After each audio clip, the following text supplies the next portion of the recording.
Привет! Вам меня не видно, потому что я в кромешной темноте. 5 часов утра. А встали мы в такую рань, чтобы совершить восхождение на знаменитую крепость Масада, встретить там рассвет и увидеть уникальное творение Ирода Великого.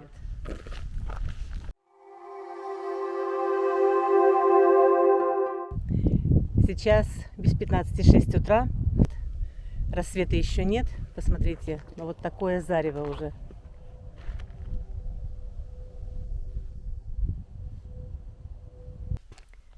Перед нами 2 километра тропы к вершине горы, которая возвышается на 450 метров над уровнем Мертвого моря. Эта дорога носит название Змеиной тропы. Когда-то, в годы правления Ирода Великого, вход в крепость Масада был доступен исключительно только избранным. Сегодня любой желающий может подняться в эту крепость и увидеть великое творение Ирода своими глазами. Подняться в город-крепость можно 3 путями.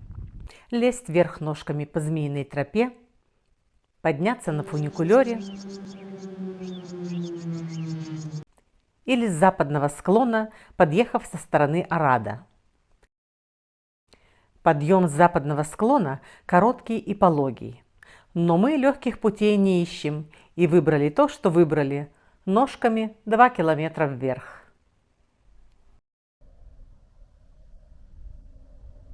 Ребята, рассвет мы встретили не на горе, а у подножья горы, потому что мы просто тупо заблудились, мы ушли не туда.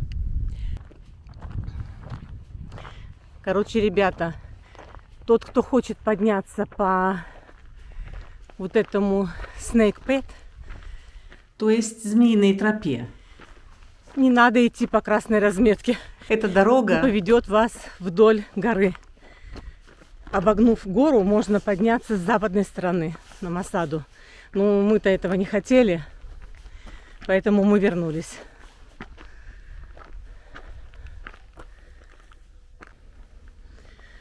Вот такие ступеньки ведут к крепости. Вообще это старая древняя дорога подъема на Масаду. Но, разумеется, в те времена ступенек не было.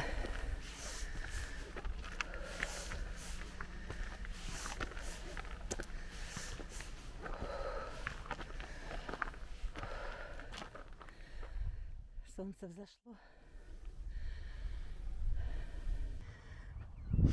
Ребята, осталось совсем немного, но я конкретно сдохла. Не дыхалка, ноги. Ноги просто в улете. Ужас. Так что, ребята, кто не подготовленный, не лезьте в эту гору. Это очень тяжело. Согласно записям Иосифа Флавия, впервые здесь построил крепость первосвященник Йонатан. Он и назвал ее Масада, что, собственно, и переводится как крепость. В 40 году до нашей эры Ирод, в то время губернатор Галилеи, спасаясь бегством от армии Парфянского царства, воюющего с Римом за эти земли, бежит со своей семьей и телохранителями в Масаду.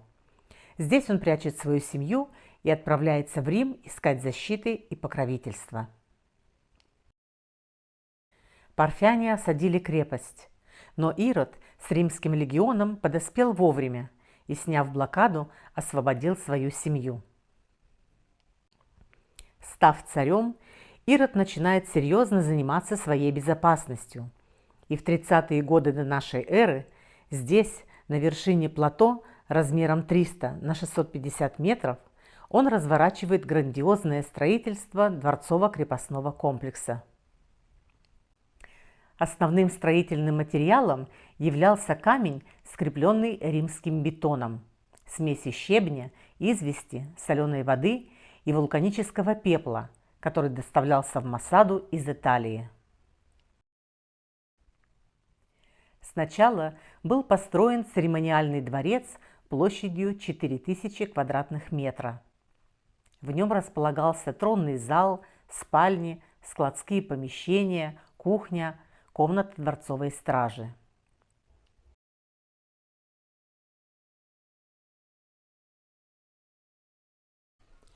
На плато горы среди прочих располагались колумбарий, бассейн,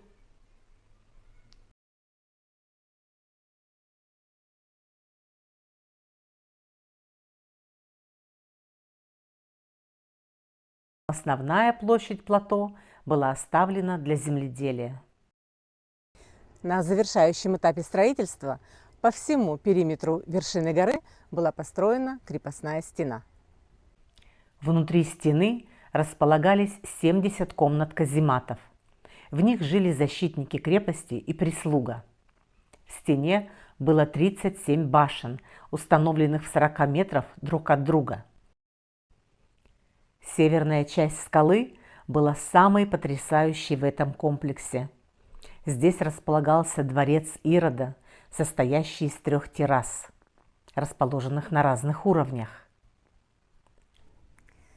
Убранство этих строений просто поражает воображение.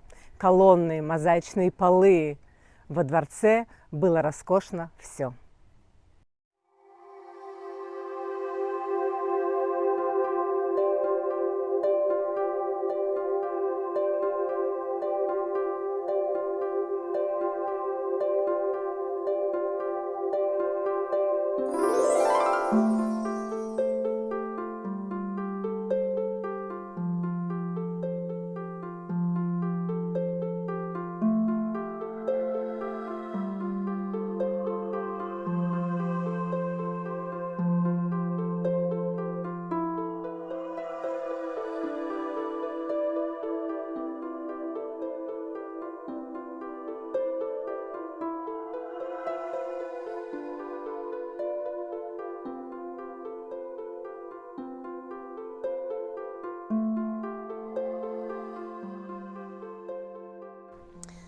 Для хранения продуктов питания в Масаде были построены склады.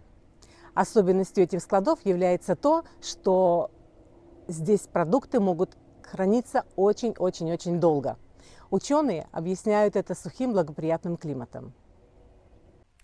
Когда начались раскопки, археологи обнаружили продукты, которые сохранились спустя 2000 лет. Среди них финики.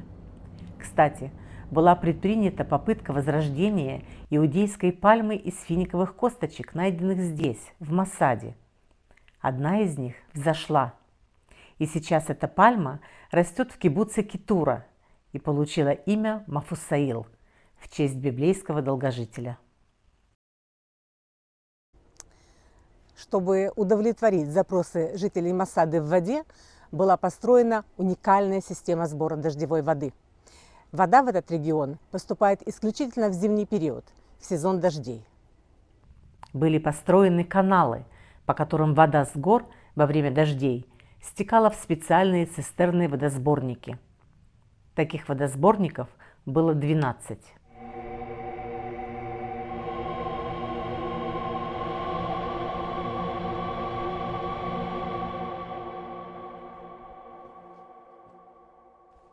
Самая большая цистерна могла вместить 40 тысяч кубов воды.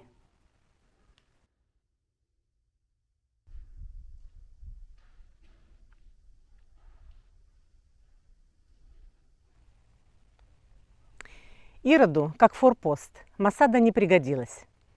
Через 70 лет после смерти Ирода, в Первую Иудейскую войну 66 года, Масада оказалась последним местом сопротивления иудеев римским захватчикам.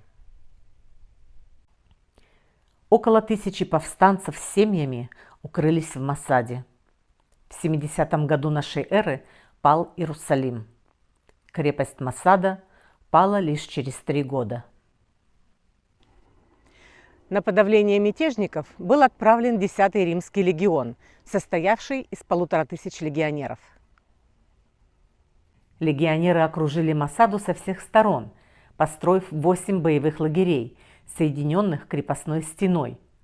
Таким образом, они уничтожили всякую возможность бегства с Масады.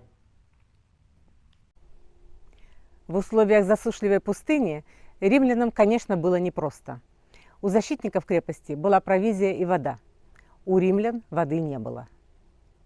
Ближайший пресный источник находился в 18 километров отсюда, в Эн-Геди. Поняв, что измором крепость не взять, на западном более пологом склоне горы 9000 рабов строят огромную насыпь, по которой были подняты стенобетонные машины. Насыпной вал сохранился до наших дней. Повстанцы понимают, что Масада падет. Лидер повстанцев Элиезер бен Яир выступил с речью перед повстанцами и убедил их совершить массовый суицид, чтобы не быть плененными римлянами. По жребию были выбраны 10 человек, которые закололи всех мужчин, женщин и детей. Еще одним жребием решили, кто убьет этих 10 и последним наложит руки на себя. Невозможно представить, что творилось в ту ночь в крепости. Спаслись лишь 2 женщины и 5 детей. Эти женщины рассказали римлянам, что происходило в ту ночь. Утром римляне вошли в Масаду и увидели лишь горы мертвых тел.